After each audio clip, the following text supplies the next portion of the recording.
नमस्कार दोस्तों, आप लोगों का हमारे चैनल पर हार्दिक स्वागत है। आप लोग यह ज़रूर जानते होंगे कि हमारे सबसे करीब का तारा कौन सा है। डेफिनेटली सूर्य ही है हमारे पृथ्वी के सबसे करीब वाले तारे। गैस और धूल के बने हुए बादलों से बनने वाले सूर्य को मध्य आयु वर्ग के सितारों में विशिष्ट माना जाता है। तो हम अपने इस वीडियो में नेबुला और स्टार क्लस्टर के बारे में कुछ बहुत ही रोचक और इम्पोर्टेंट बातें बताएंगे। तो चलिए वीडियो को स्टार्ट करते हैं। तो अब हम बताते हैं नेबुलस में सितारे कैसे बनते हैं। तो सितारे गैस और धूल के बादलों से बनते हैं। इस तरह की एक तारकीय नर्सरी है ओरियन नेबुला। यह एक गैस का विशाल बादल है और कई लाइट ईयर यानी कि प्रकाश वर्ष भर धूल से मिलकर बना हुआ है। जिन लोगों को लाइट ईयर के बारे में नहीं पता है उनको हम बताना चाहते हैं लाइट ईयर के बारे में। एक लाइट ईयर उतनी दूरी होती है जितनी दूरी प्रकाश एक साल में तय करती है और प्रकाश की गति वैक्यूम में लगभग 3 लाख मीटर पर सेकंड की होती है। ये बादलें उच्च घनत्व के होते हैं और इनमें गहरी शांति होती है। इनमें ज़्यादा घनत्व यानी कि हाई डेंसिटी कारण गुरुत्वाकर्षण के आकर्षण से गैस और धूल गिरना शुरू कर देते हैं और यह ढह जाते हैं। गुरुत्वाकर्षण बल के कारण इनके केंद्र में मौजूद सभी चीज़ें बहुत ही ज़्यादा गर्म होती हैं और यह एक प्रोटास्टर बनता है और एक दिन यह बहुत ज़्यादा गर्म होते होते एक तारा बन जाता है। तो इस प्रकार से एक तारे का निर्माण होता है। जो भी गैस के बादल ढहते हैं उनमें से तारों के अलावा बहुत कुछ बनते हैं, जैसे कि इनमें से कई सूक्ष्म ग्रह या धूमकेतु बन जाते हैं।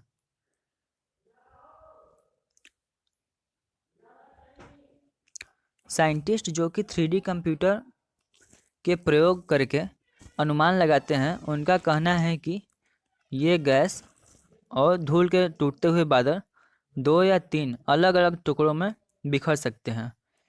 इससे हमें यह पता लगता है कि मिल्की वे के अधिकांश सितारों क्यों जोड़े में हैं, कई सितारों के समूह में क्यों रखा गया है उनको। दोस्तों, आगे बढ़ने से पहले मैं बताना चाहता हूँ कि मैं अगले वीडियो में मिल्की वे और गैलेक्सी यानी कि आकाश गंगा के बारे में बहुत महत्वपूर्ण टॉपिक पर ऐसे ही वीडियो बनाने वाला हूँ। तो हमारे चैनल को यदि आपने अभी तक सब्सक्राइब नहीं किया है तो ज़रूर सब्सक्राइब कर लें। तो चलिए आगे बढ़ते हैं। हमारे खगोल भौतिकीविदों ने तारों के भीतर के परमाणु प्रक्रियाओं और गैस और धूल की नेचर और उनके केमिस्ट्री, जिसे इंटरस्टेलर मीडियम या ISM कहा जाता है, जिसमें से सितारों का निर्माण होता है, उनको अच्छे से जानने या उनके जीवन चक्र को समझने के लिए विस्तृत ऑब्जर्वेशन और कंप्यूटर सिमुलेशन का उपयोग करते हैं। दोस्तों, स्पेक्ट्रोस्कोपी से के माध्यम से पता चलता है कि सितारों का केमिकल स्ट्रक्चर वे जिन मटेरियल से बने होते हैं उन पर निर्भर करता है। ब्रह्मांड के शुरुआत में ऐसे ऐसे पदार्थों से तारों का निर्माण हुआ जिनमें हाइड्रोजन और हीलियम को छोड़कर अधिकांश तत्वों का अभाव था और अभी भी रासायनिक नाभिकीय संकलन या इंग्लिश में न्यूक्लियर फ्यूजन प्रक्रियाओं के माध्यम से तारों के आंतरिक भाग बन रहे हैं और इस प्रकार से बाद में जाकर इनमें भी सितारे और ग्रह बनेंगे।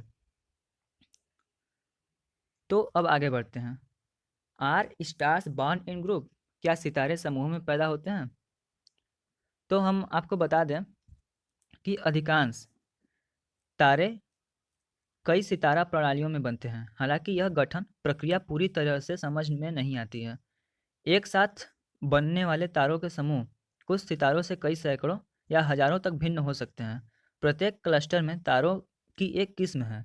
सबसे विशाल तारे दुर्लभ हैं, जबकि सबसे कम विशाल तारे सबसे अधिक हैं।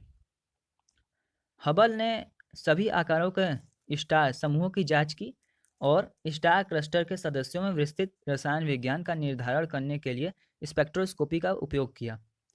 स्टार क्लस्टर के सदस्यों की सटीक टिप्पणियों को लेकर हबल का उपयोग करने वाले वैज्ञानिक अपनी चमक, मतलब आंतरिक चमक और तापमान निर्धारित कर सकते हैं। यह स्टार निर्माण, तारकीय विकास और इन घटनाओं को समझने के लिए उपयोग किए जाने वाले सैद्धांतिक मॉडलों की भौतिकी को समझने में मदद करता है। लगभग 13 बिलियन साल पहले हजारों सितारों वाले सब विशाल तारा समूह ब्रह्मांड में ज़्यादातर जल्दी बन गए थे। गोलाकार गुच्छों को कहा जाने वाला ये विशाल क्लस्टर आज भी कायम है। हालांकि उनमें तारे समय के साथ विकसित हुए हैं। क्लस्टर विशेषताएं कॉस्मिक स्टार गठन के शुरुआती समय के लक्षण हैं। हबल के अवलोकनों ने गोलाकार समूहों, उनकी रसायन विज्ञान और कुछ मामलों में सूक्ष्म अंतरों को प्रकट किया है। इस बात के प्रमाण हैं कि इस समूहों में वास्तव में उनके भीतर कई पीढ़ियां हैं। अब हम आपसे बात करते हैं, हाउ डू स्टार्स डाई, सितारे कैसे मरते हैं। तो सितारे जब उनका परमाणु ईंधन समाप्त हो जाता है तो सबसे बड़े पैमाने पर सितारों में एक बहुत बड़ा विस्फोट होता है जिन्हें सुपरनोवा कहा जाता है, जो न्यूट्रॉन सितारों, ब्लैक होल या किसी भी चीज़ को नहीं छोड़ते हैं। पहली बार खगोलविदों ने 1600 के दशक में हमारी आकाशगंगा गैलेक्सी में एक सुपरनोवा का निरीक्षण किया था। लेकिन 1987 में मिल्की वे के उपग्रह आकाशगंगा लार्ज मैग्नेलैकिंग क्लाउड में एक सुपरनोवा से प्रकाश पृथ्वी पर पहुंचा। 3 साल बाद हबल ने विस्फोट की निगरानी शुरू कर दिया। सुपरनोवा के लिए पहली बार बजने वाली सीट से सुपरनोवा 1987 ए कहा जाता है। हबल ने सुपरनोवा 1987 ए के निहारिका अवशेष को बार बार देखा। विस्फोट के चारों ओर चमकती गैस के छल्ले और गाठ, इनको भी देखा। दशकों दशकों से प्रगति में सुपरनोवा को देखते हुए हजारों साल से अधिक समय तक इन घटनाओं को कैसे निभाते हैं, इनकी अधिक समझ है। हमारे सूरज जैसे छोटे तारे में लगभग 10,000 वर्षों के दौरान अंतरिक्ष में गैस की अपनी बाहरी परतों को बाहर निकाल निकाल कर अपने जीवन को समाप्त कर देते हैं।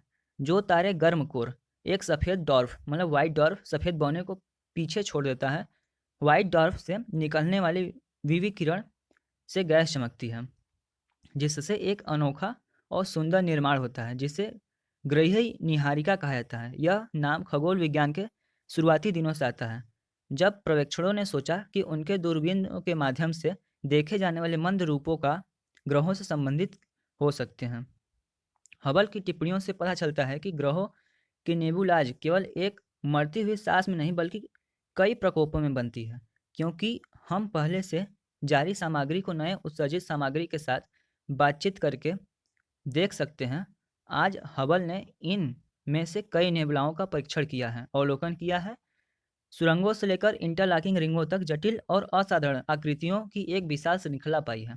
उदाहरण के लिए कैट आई नेबुला में 11 बुलबुले होते हैं, 11 बबल्स होते हैं। हेलिक्स नेबुला का एक विशालकाय जो कि एक विशालकाय आग की तरह दिखता है, जो कि अंतरिक्ष में घूम रहा है।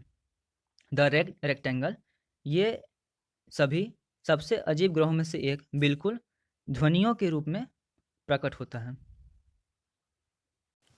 तो दोस्तों, यदि ये वीडियो आपको पसंद आया हो तो इस वीडियो को लाइक करें और इसी प्रकार के अन्य वीडियो देखने के लिए हमारे चैनल को सब्सक्राइब करें। आपको ये वीडियो देखने के लिए धन्यवाद। Thank you for watching this video. Thank you.